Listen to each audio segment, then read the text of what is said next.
And primarily that will include a better salary schedule for all Texas teachers in elementary and secondary schools, with raises from about $2,600 to $2,880 within the next 2 years for all Texas teachers. A reorganization of school districts and the financing of school districts to make them more efficient. This will include some consolidation. And then the teachers voted this morning to sponsor a professional practices bill, which will strengthen the ethical standards of our teaching profession.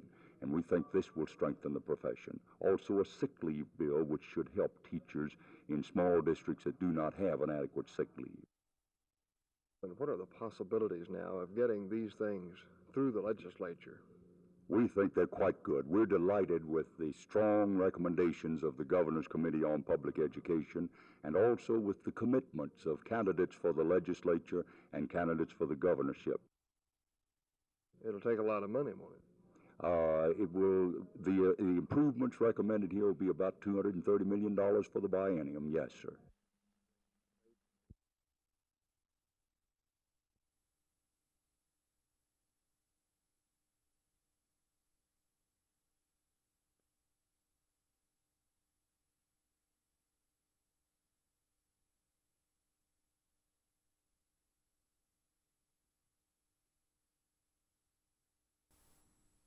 Dr. Criswell, what did you find during your trip to Israel? I found that the country itself, the nation itself, goes on its peaceful way. Life is there just as you would find in any peaceful nation inside the country. Now these incidents are always at the border. They're at the Suez Canal, or they're on the west bank and the east bank of the Jordan, or they're up there where the hills meet Syria, or they're up there where the border lies with Lebanon. But inside the country, you will find no incidents at all. Are the Arabs and the Israelis getting along fairly peacefully now, or does it appear that another war may be evident? Now, inside the country, you will find no difference between the Israeli and the Arab. They work together, they farm together, they build roads together, they build buildings together, they go to school together. I can see no difference in them at all. They just work side by side. On another subject, you as a member of the clergy, how do you feel toward President Johnson's halt to the bombing in Vietnam? Well, anything that will move us toward peace, all of us ought to pray for, wish for, hope for. Now, I've been asked, do you think there are political implications, subtle reasons that lie back of this bombing halt, as though it was done to help Humphrey? As I said, I do not believe that American politics and our administrative leaders would descend to the level where they would gamble with American lives, the lives of our boys.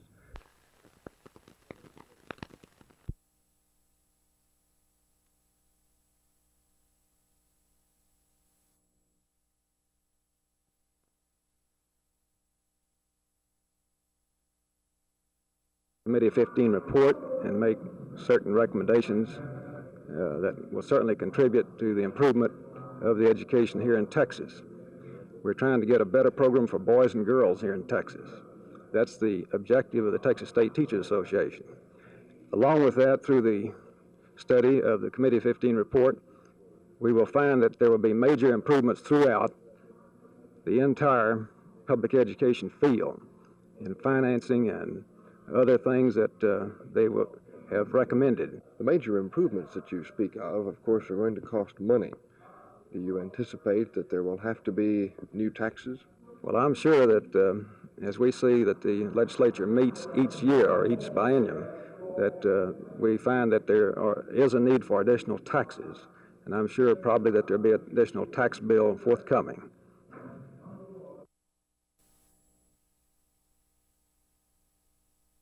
There are so many areas that are not defined explicitly.